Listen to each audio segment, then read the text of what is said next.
दोस्तों, इस वीडियो में हम देखने वाले हैं कक्षा 6 की विज्ञान पुस्तक से 7वां अध्याय, जिसमें है पौधों को जानिए। पौधों के बारे में इसमें पढ़ने वाले हैं हम। तो चलिए इस वीडियो को स्टार्ट करते हैं। अगर आपने हमारे चैनल को सब्सक्राइब नहीं किया तो चैनल को सब्सक्राइब अवश्य कर लें। चलिए आगे बढ़ते हैं। तो देखिए, बाहर निकलने पर अपने चारों ओर के पौधों का प्रेक्षण कीजिए। प्रेक्षण करने का मतलब उन पर ध्यान दीजिए। क्या आप देखते हैं कि कुछ पौधे छोटे हैं और कुछ विशालकाय हैं, जबकि कुछ धरती पर हरे धब्बों की तरह दिखाई देते हैं, और कुछ पौधों की पत्तियां हरी होती हैं, जबकि कुछ की पत्तियां कैसी होती हैं, लालिमा युक्त होती हैं। तो कुछ पौधों के फूल बड़े व लाल होते हैं, कुछ नीले, कुछ पौधों में पुष्प ही नहीं लगते हैं। ठीक है ना। आपने अपने आसपास विद्यालय के रास्ते में, बाग बगीचे एवं विद्यालय प्रांगण में अनेक हरे पौधे देखे होंगे। आइए हम पौधों के विभिन्न भागों के विषय में जानें। इससे हमें विभिन्न पौधों के बीच अंतर समझने में सहायता मिलेगी। क्या आप चित्र 7.1, जो ये 7.2 है, ये है 7.1 चित्र। ठीक है। इसमें एक जड़ ये है पौधे की, ये तना है, ये पत्तियां हैं, इस तरह से ये पौधा बना हुआ है। ठीक है। तो इसके बारे में बता रहा है। 7.1 में पौधे के तने, शाखाओं, जड़, पत्तियां इत्यादि को नामांकित कर सकते हैं। नामांकित का मतलब नाम अंकित कर सकते हैं या नाम लिख सकते हैं। इन भागों को भरिए। ठीक है। चलिए, हो गया ये। इसके बाद आगे बढ़ते हैं। आइए प्रकृति की सैर करें और पौधों से मित्रता कर उनके विषय में अधिक जानकारी प्राप्त करें। जैसे ये लोग जानकारी प्राप्त कर रहे हैं, पेड़ों को हक कर रहे हैं, मतलब पेड़ों से दोस्ती है। ये पत्तियों को देख रहे हैं, ये देख रहे हैं, ये देख रहे हैं, इस तरह से पौधों से मित्रता हो रही है। चलिए, शाक, झाड़ी एवं वृक्ष, ये पहले समझ लेते हैं क्या होते हैं। तो क्रियाकलाप एक करके हम देखते हैं। उन पौधों के तने एवं शाखाओं को ध्यानपूर्वक देखिए जो आपसे कम लंबे हैं, जिनकी लंबाई लगभग आपके बराबर है, तथा जो आपसे बहुत अधिक लंबे हैं। इनकी अलग अलग तीनों की देखना है। क्या? जो आपसे कम लंबे हैं पहली चीज़ तो, और फिर जिनकी लंबाई लगभग आपके बराबर है, तो हमारे बराबर के देख लिए, और जो आपसे बहुत अधिक लंबे हैं उनको भी देखना है। तो तीनों कैटेगरी को हम इसमें कवर करेंगे। तने को स्पर्श कीजिए तथा यह जानने के लिए कि तना कोमल है अथवा कठोर, इसे धीरे से एक ओर मोड़ने का प्रयास कीजिए। ध्यान रखें कि वह टूटे ना। लंबे पौधे के तने की मोटाई मापने का प्रयास करना है हमको। ठीक है। ये सारणी 7.1 है। पौधों के संवर्ग हैं। टमाटर का पौधा है, आम का पौधा है, नींबू का पौधा है, इस तरह से अन्य पौधे भी हम ले सकते हैं। तो हमको ये बताना है कि कितनी ऊंचाई है उसकी। तो जैसे टमाटर का छोटा होता है, आम का बहुत लंबा होता है, नींबू का थोड़ा लंबा होता है। इस तरह से हमको भरते जाना है। वो हरा है या कोमल है कि नहीं है, कठोर है। शाखाएँ कहाँ से निकली हैं, तने के आधार से या तने के ऊपर से। फिर उसके बाद पौधे का संवर्ग, किस उसमें रखेंगे हम उसको। छोटा है तो शाक होगा, बड़ा है तो ये वृक्ष हो जाएगा, और हमारे आसपास का है तो ये झाड़ी हो जाएगा। ठीक है। आगे बढ़ते हैं। हमें यह भी जानना चाहिए कि शाखाएं भूमि की पास तने के आधार से अथवा कुछ ऊंचाई के बाद निकलती हैं।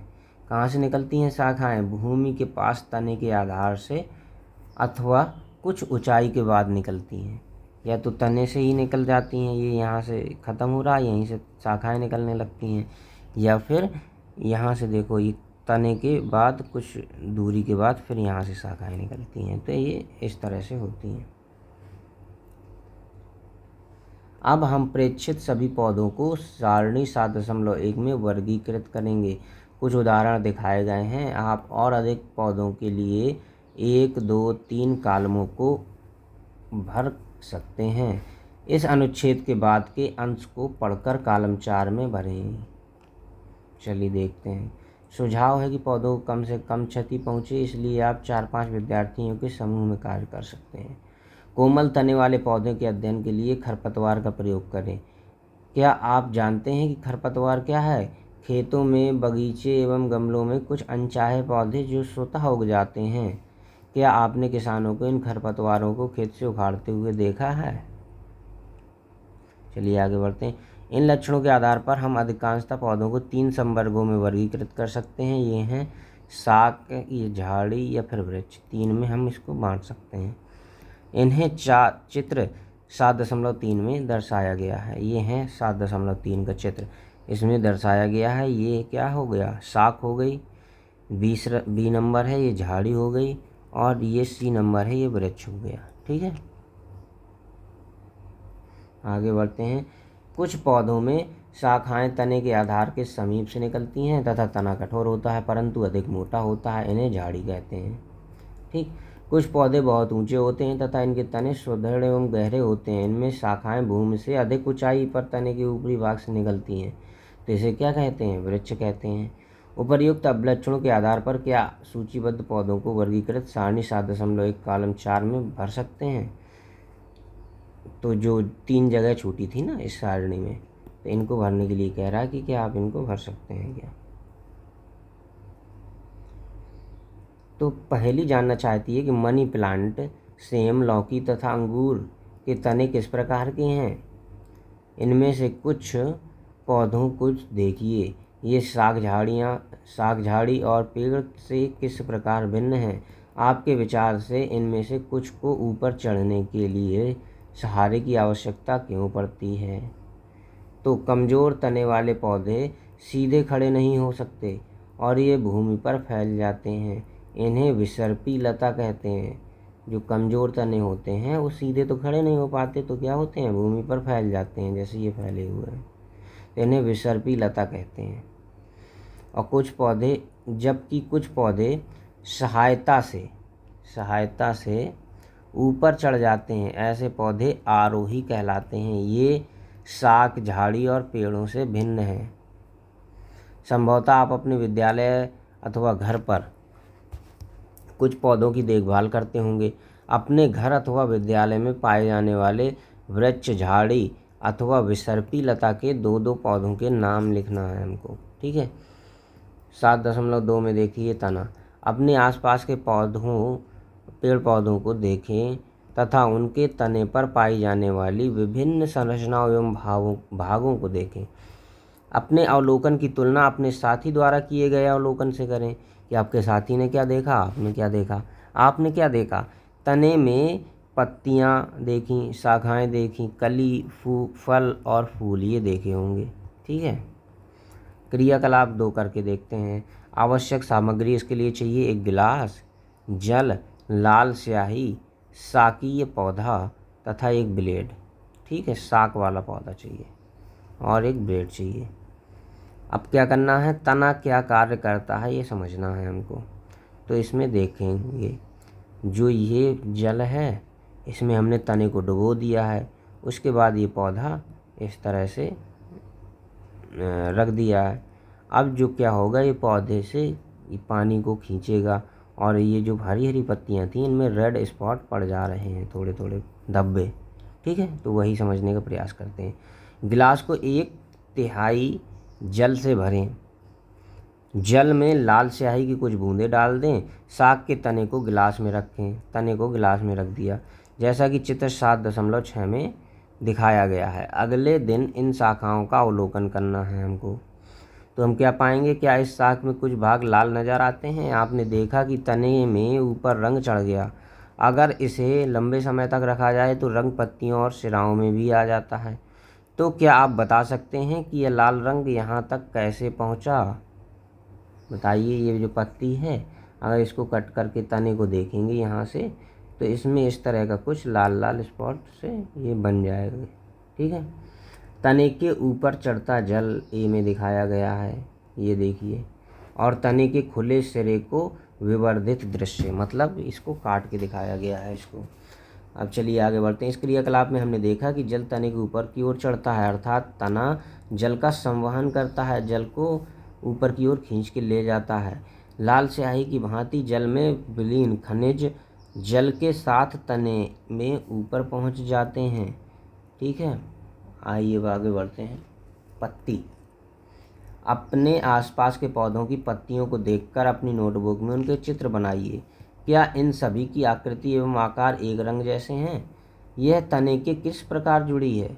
तने से किस प्रकार जुड़ी है? पत्ती का वह भाग जिसके द्वारा वह तने से जुड़ी होती है उसको पर्णवृंत कहते हैं।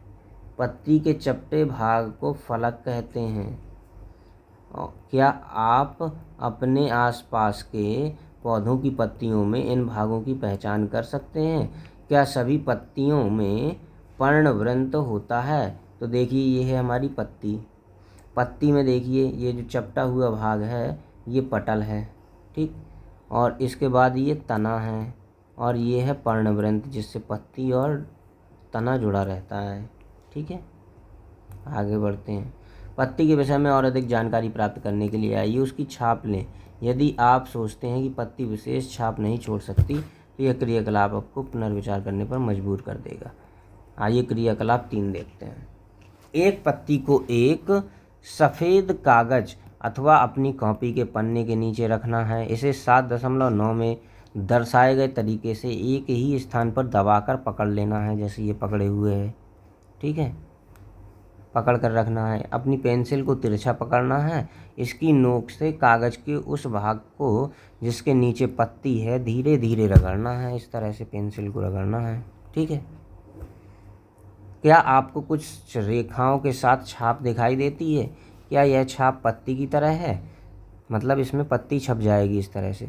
तो पत्ती को इन रेखित संरचनाओं, जो संरचनाएं बन गई हैं, इनको सिरा कहते हैं। क्या आपको पत्ती के मध्य में एक मोटी सिरा दिखाई देती है? इसे मध्य सिरा कहते हैं। पत्तियों पर सिराओं द्वारा बनाए गए डिजाइन को सिरा विन्यास कहते हैं। यदि यह डिजाइन मध्य सिरा के दोनों ओर जाल जैसा है तो यह सिरा विन्यास जालिका रूपी कहलाता है। आपने देखा होगा कि घास की पत्तियों में यह सिराएं एक दूसरे के समानांतर हैं। देखिए ये, ठीक।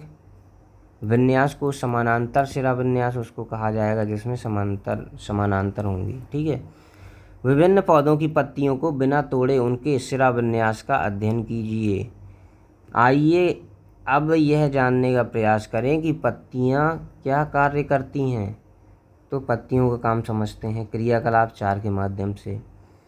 आवश्यक सामग्री हमको चाहिए, साग का एक पौधा चाहिए, पॉलीथीन के 2 पारदर्शी थैले और कुछ धागा चाहिए, ठीक है। ये देखिए पत्तियों में ये सिरा बना है इस तरह से, ये सिरा विन्यास हो गया, ठीक। और ये जालिका रूपी सिरा विन्यास हो गया। ए नंबर पे ये जालिका रूपी है, जाली बन रहा है, और बी नंबर में है समानांतर। ये इस तरह से सिराएं गई हुई हैं सीधे सीधे, ठीक। इस क्रियाकलाप को दिन के समय करना चाहिए जब धूप खिली हो। इस क्रियाकलाप के लिए आपको स्वस्थ, भली भांति सिंचित और धूप में रखे हुए पौधे को लेना चाहिए। किसी पौधे की पत्ती वाली शाखा को चित्रानुसार एक पॉलीथीन की थैली में ढककर धागे से बांध देना है, ठीक है। इस तरह से दूसरे पॉलीथीन को खाली थैली पर भी धागा बांधकर धूप में रख दीजिए। दूसरे पॉलीथीन में क्या करना है, दूसरी खाली थैली पर भी उसमें धागा बांध कर रख देना है। कुछ घंटों के बाद पॉलीथीन की थैली के आंतरिक पृष्ठ को ध्यानपूर्वक देखना है। क्या आप क्या देखते हैं? क्या किसी थैली के अंदर जल की बूंदें दिखाई देती हैं?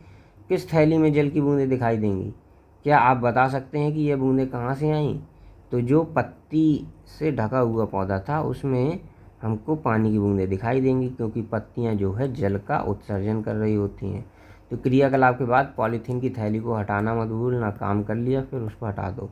पत्तियां क्या कार्य करती हैं इससे आपको ये समझ में आ जाएगा, ठीक है। कैसे? जल की यह बूंदें पत्ती से जलवाष्प के रूप में निकली हैं। इन क्रिया को वाष्पोत्सर्जन कहते हैं। इस प्रक्रम के द्वारा पौधे बड़ी मात्रा में जल को वायुमंडल में छोड़ते हैं। आप इसके विषय में अध्याय 14 में पढ़ेंगे। हमने पत्तियों के ऊपर थैली को क्यों बांधा था? क्या पौधों के वाष्पोत्सर्जन से निकली जल वाष्प को हम अन्यथा देख पाते हैं? अध्याय 5 के उन क्रियाकलापों के विषय में स्मरण कीजिए जिसमें जल विभिन्न अवस्थाओं में बदल जाता है। क्या आप इनके नाम बता सकते हैं? उस प्रक्रम का नाम बताइए जिसके कारण जल बूंदों के रूप में पुनः पॉलीथीन की थैली पर दिखाई देने लगता है, ठीक है। पत्तियों का एक और कार्य भी है, आइए इसका अध्ययन करते हैं क्रियाकलाप 5 की सहायता से। तो आवश्यक सामग्री इसमें चाहिए पत्ती और स्प्रिट, बीकर, परख नली, बर्नर, जल, प्लेट और आयोडीन का विलयन चाहिए। परख नली में एक पत्ती रखिए तथा उसमें पर्याप्त मात्रा में स्प्रिट डाल देना है, जिसमें पत्ती उसमें पूर्णतः डूबी रहे। अब इस परख नली को जल के आधे भरे बीकर में रखना है। पत्ती को जल से आधे भरे बीकर में रख दिया। बीकर को उस समय तक गर्म करते रहना है जब तक कि पत्ती से हरा रंग पूर्णतः बाहर नहीं निकल जाता। अब पत्ती को परख नली से सावधानी पूर्वक बाहर निकालकर जल से भली भांति धोना है। इसे प्लेट में रखकर आयोडीन विलयन की कुछ बूंद डाल देना है। आप क्या देखते हैं? अपने परीक्षण की तुलना अध्याय 2 में खाद्य पदार्थों के विभिन्न पोषकों की उपस्थिति का परीक्षण के समय किए गए परीक्षण से कीजिए। क्या इसका अर्थ है कि पत्ती में मंड है? हमने अध्याय 2 में देखा था कि कच्चे आलू में भी मंड उपस्थित होता है। आलू में यह मंड पौधे के अन्य भाग से आकर एकत्रित हो जाता है। जैसे हम उसमें आयोडीन के विलयन की कुछ बूंद डाल देते थे तो क्या होता था? काला काला धब्बा हो जाता था। वही इसमें भी दिखाई देगा। ठीक है। तो आलू में ये मंड पौधे के अन्य भाग से आकर एकत्रित हो जाता है, परंतु पत्तियां जो हैं ये प्रकाश, ये देखिए ये क्रियाकलाप जो किया है, इसमें बीकर में पत्ती ली, इसको विलयन डाल के इसमें रख दिया। अब इसके बाद इसको गर्म किया। गर्म करने पर जो पत्ती है उसका रंग उड़ जाएगा। तो ये हरी पत्ती ली थी हमने, पत्ती का रंग उड़ गया तो पत्ती का रंग इस तरह का हो गया। आयोडीन के विलयन में डालेंगे तो ये इस तरह से कलर चेंज कर लेगी, बैगनी कलर के स्पॉट हो जाएंगे उसमें। पत्ती में क्या, क्योंकि इस क्रियाकलाप में स्प्रिट को गर्म करना होता है, अतः अध्यापक को कक्षा में यह प्रयोग स्वयं करके दिखाना चाहिए। और हरे रंग के एक पदार्थ की उपस्थिति में अपना भोजन बनाती हैं ये। तो इस प्रक्रिया में जल एवं कार्बन डाइऑक्साइड का उपयोग करती हैं। इस प्रक्रिया को प्रकाश संश्लेषण कहते हैं। इस प्रक्रिया में ऑक्सीजन निष्कासित होती है। पत्तियों द्वारा संश्लेषित भोजन अंततः पौधों के विभिन्न भागों के मंडल के रूप में संग्रहित होता है। अब तक हमने जो क्रियाकलाप किए उनमें से हमने देखा कि तना पत्ती को जल पहुंचाता है। पत्ती जल का उपयोग करके अपना भोजन बनाने के लिए उसका जल का उपयोग कर लेती है। पत्तियों से जल की कुछ मात्रा का ह्रास यानी कि वाष्पोत्सर्जन द्वारा ह्रास हो जाता है, निकल जाता है वो जल। तने और पत्ती को जल कैसे प्राप्त होता है, यह कार्य जड़ें करती हैं। ठीक है। अब जड़ देखते हैं क्या होती है। 7.13 को ध्यानपूर्वक देखना है। पहेली और बूझो में से कौन अपने पौधे को ठीक प्रकार से जल दे रहा है और क्यों दे रहा है। तो 7.13 को देखिए, इनमें से एक ये है और एक ये है। इनमें से एक जल कहाँ पे दे रहा है? पत्तियों में। और एक जल कहाँ पे दे रहा है? गमले के अंदर यानी जड़ों में। तो चलिए समझते हैं। क्रियाकलाप 6 की सहायता से आवश्यक सामग्री चाहिए। 2 गमला होने चाहिए, कुछ मिट्टी, खुरपी, ब्लेड, कैंची और जल, ये चाहिए। क्रियाकलाप 4-5 विद्यार्थियों के समूह में करना चाहिए। अब बगीचे में देखते हैं हम, ये 2 हमने ए और बी तरह के गमले ले लिए। बगीचे से किसी खरपतवार के एक जैसे पौधे सावधानी से उखाड़िए। ध्यान रहे कि उनकी जड़ों को कोई क्षति न हो। खरपतवार के एक, ये देखिए, एक ये खरपतवार ले ली जड़ सहित और एक दूसरा ये खरपतवार ले लिया जड़ सहित। अब आगे बढ़ के इनको देखते हैं। पौधों को एक गमले में मिट्टी डालकर लगा देना है।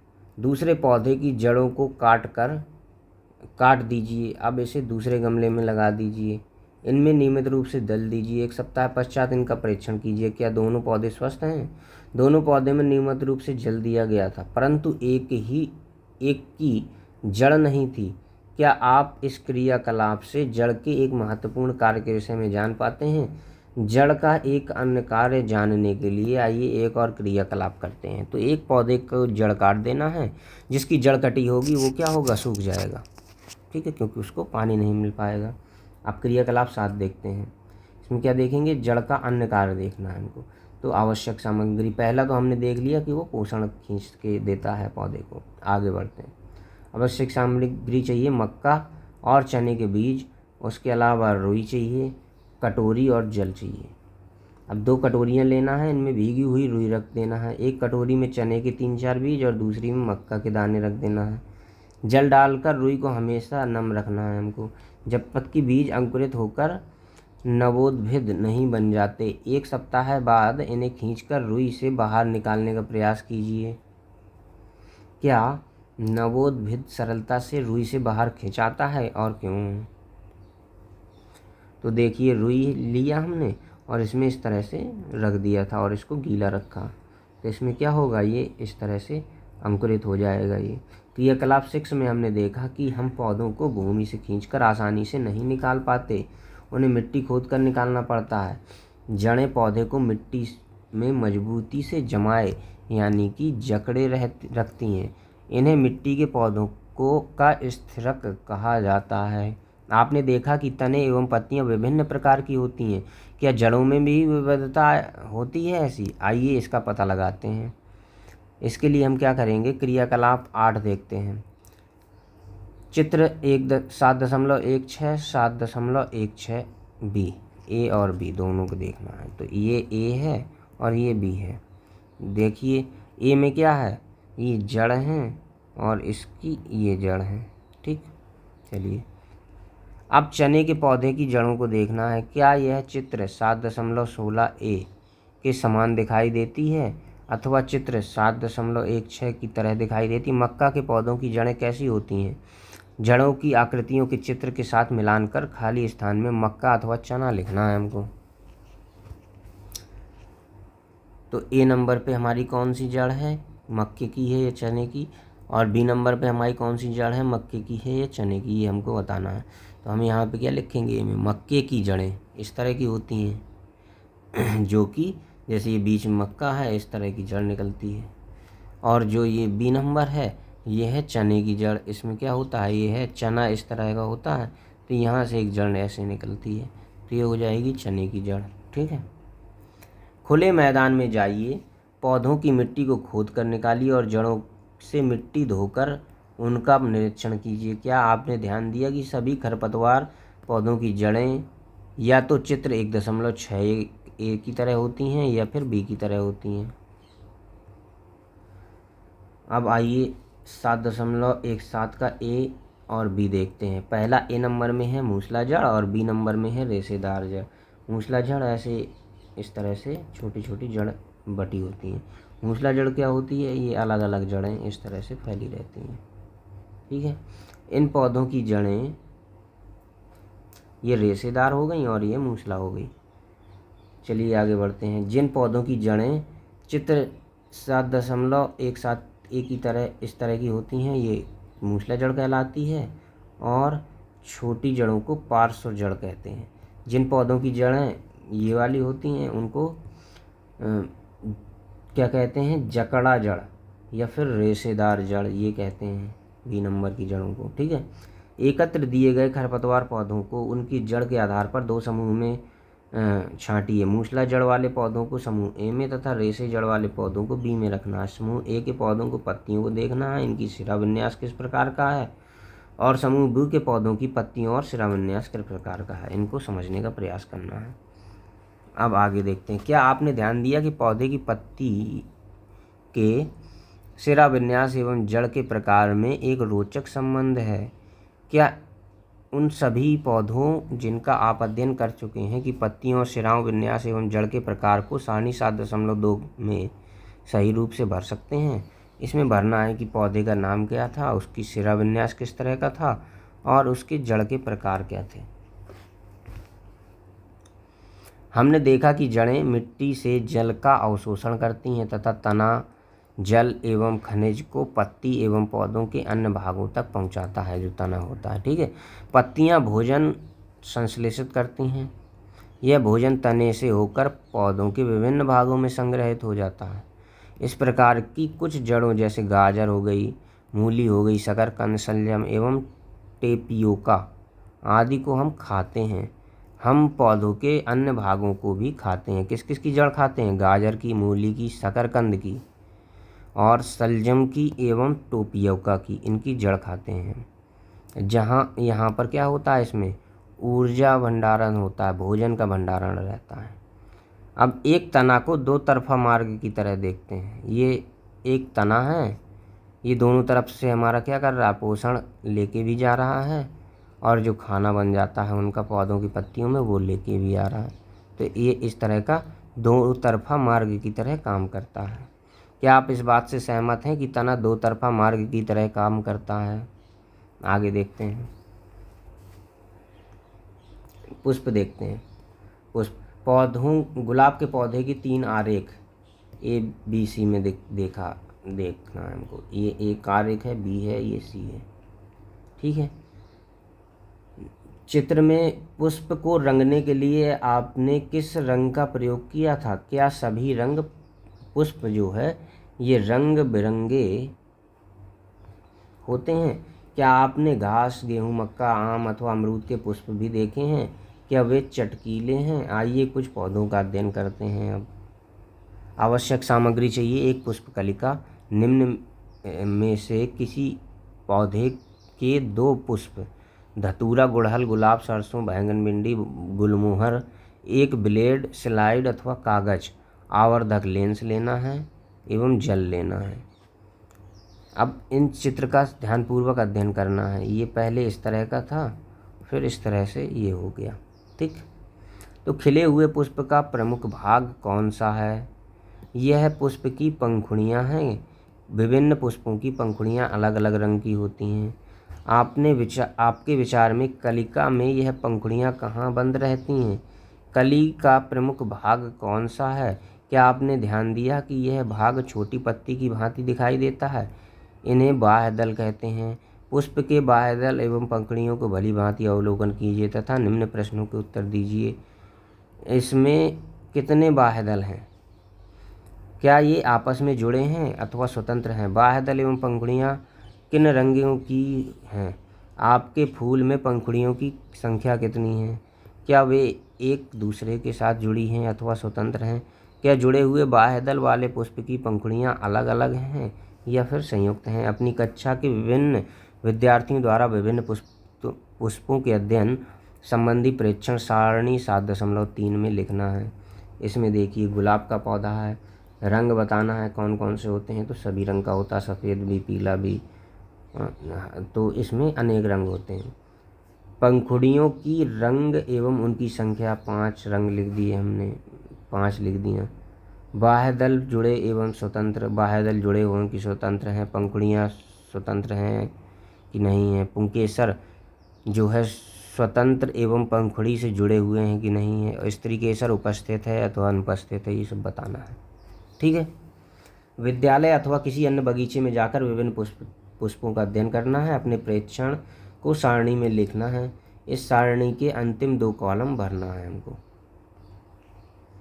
अब देखिए, आप पुष्प के आंतरिक भाग को स्पष्ट रूप से कब देख सकते हैं? जब पंखुड़ियाँ खुली हों, तभी तो अंदर का भाग दिखाई देगा, खुली होंगी पंखुड़ियाँ, ठीक है। तो अथवा जब वे स्वतंत्र हों तो हम देख सकते हैं। उदाहरण के लिए धतूरे एवं अन्य घंटाकार, ये घंटाकार पुष्प, ठीक है, इस तरह से ये खुला हुआ रहता है।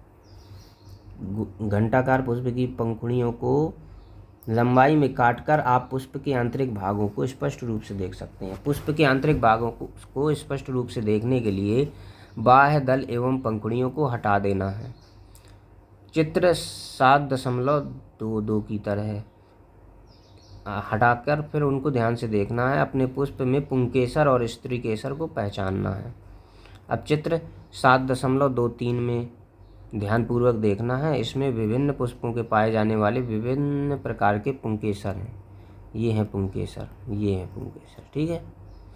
इसको बोलते हैं परागकोश और इसको बोलते हैं तंतु, ठीक है। देखिए, इसकी क्या करी हमने, पत्तियां हटा दी यहाँ की। अब ये हम अंदर का भाग देख पा रहे हैं। तो जो ये हैं ऊपर वाले पत्तियों के, ये क्या है, परागकोश हैं। और ये जो डंडी जैसी संरचना है, ये पुंकेसर है। पुंकेसर हो गया, परागकोश हो गया, और यहाँ पर जो बीचों बीच ये संरचना रहती है, इसको बोला जाता है स्त्रीकेसर, ठीक। अब पुष्प के भाग ये हमने समझ लिए यहाँ पर, ठीक। दिखाई दिए गए कि आप पुंकेसर के दोनों भागों को पहचान सकते हैं। आप ये सब देख लिया हमने, ठीक है। स्त्री केसर भी देख लिया क्या है। आगे बढ़ते हैं, स्त्री केसर के भाग समझते हैं। तो स्त्री केसर में जो ये ऊपर वाला भाग है इस तरह का, ये गोल गोल का, इसको बोलते हैं अंडाशय। इसको ऊपर वाले को बोलते हैं वर्तिकाग्र, और बीच वाले जो ये लाइन डंडी होती है इसको बोलते हैं वर्तिका। ठीक है, तो ऊपर वाला वर्तिकाग्र है, बीच में वर्तिका है, फिर नीचे ये अंडाशय है। अपने पुष्प में स्त्री केसर का स्वच्छ नामांकित चित्र बनाइए। ये हो गया। अब आइए आगे बढ़ते हैं। आइए अब एक पुष्प के अंडाशय की संरचना का अध्ययन करें। यह स्त्री केसर का सबसे निचला एवं फूला हुआ भाग है। इसकी आंतरिक संरचना के अध्ययन के लिए इसे काटना पड़ता है। यह जानने के लिए कि अंडाशय को किस प्रकार काटा जाए, चित्र 7.25 के ए और बी को ध्यान से देखना है। ये हैं ए और बी। तो देखिए ये है अंडाशय, इसको इस तरह से तिरछा काटना है, इस तरह से। ठीक, ये है अंडाशय का कर्तन। ए में है अनुदैर्ध्य काट, अनुदैर्ध्य का मतलब खड़ा खड़ा काटा जा रहा है। बी में है अनुप्रस्थ काट, ये ऐसे काटा जा रहा है तिरछा तिरछा। ठीक, ये देखिए अंडाशय की आंतरिक संरचना को हम देखने का प्रयास करेंगे। तो ये ऊपर से ऐसे काट दिया, अंदर की संरचना कुछ ऐसी रहेगी। और अगर उसको खड़ा खड़ा इस तरह से बीच से काटेंगे तो लंबाई में अगर काटेंगे तो ये रहेगा, और अनुप्रस्थ काटेंगे तो ये रहेगा। ठीक है, तो इस तरह से दिखाई देगा। आइए आगे बढ़ते हैं। अंडाशय की काट को सूखने से बचाने के लिए प्रत्येक काट यानी सेक्शन पर जल की बूंद रख देना है। आवर्धक लेंस की सहायता से अंडाशय की आंतरिक संरचना का अध्ययन कीजिए। क्या आपको अंडाशय की छोटी छोटी गोल संरचनाएं दिखाई देती हैं? इन्हें बीजांड कहा जाता है। अंडाशय के आंतरिक भागों का अपनी नोटबुक में चित्र बनाना है। कुछ और पुष्पों का अध्ययन करने के लिए अपने अध्यापक के साथ विद्यालय अथवा किसी पार्क के बगीचे में जाइए एवं अधिक से अधिक पुष्पों का अध्ययन कीजिए। पुष्प के नाम जानने के लिए आप माली की सहायता भी ले सकते हैं। ध्यान रहे कि आवश्यकता से अधिक पुष्प को ना तोड़ा जाए। नोटबुक में जो कुछ आपने सारणी 7.3 में लिखा है उसके आधार पर निम्न प्रश्नों के उत्तर देना है। क्या सभी फूलों में बाह्यदल, पंखुड़ी, पुंकेसर एवं स्त्री केसर पाए जाते हैं? क्या पुष्प ऐसे भी हैं जिनमें प्रयुक्त पुष्पांगों में से कोई पाया नहीं जाता है? क्या किसी फूल में इनसे अलग भाग भी मिलते हैं? क्या आपने ऐसे पुष्प भी देखे हैं जिसमें बाह्यदल और पंखुड़ी समान दिखते हैं? क्या कोई पुष्प ऐसा भी है जिसमें बाह्य दलों की संख्या एवं पंखुड़ियों की संख्या ये दोनों क्या होती हैं? समान होती हैं। क्या अब आप इस बात से सहमत हैं कि सभी पुष्पों की संरचना सदैव एक जैसी नहीं होती है? विभिन्न पुष्पों के बाह्यदल, पंखुड़ी, पुंकेसर एवं स्त्री केसर की संख्या में अंतर होता है। कुछ पुष्पों में इनमें से कुछ भाग अनुपस्थित भी हो सकते हैं। आपने पत्ती, तना, जड़ के लक्षण एवं कुछ कार्यों के विषय में पढ़ा है। हमने विभिन्न पुष्पों की संरचना का भी अध्ययन करा है। अब क्या करना है? पुष्पों के कार्यों के विषय में अगली कक्षाओं में इसके आगे पढ़ेंगे। हम फलों के विषय में अगली कक्षाओं में भी पढ़ेंगे। ठीक है, तो इस चैप्टर में इतना ही था। इसके बाद अगला चैप्टर जब आएगा तो देखेंगे कौन सा चैप्टर है। तो 8वां चैप्टर है शरीर में गति, इसको देखेंगे। तो इस वीडियो में इतना ही। आप हमारे चैनल कर लो पढ़ाई इस चैनल को सब्सक्राइब करें और इस वीडियो को लाइक करें। धन्यवाद। जय हिंद।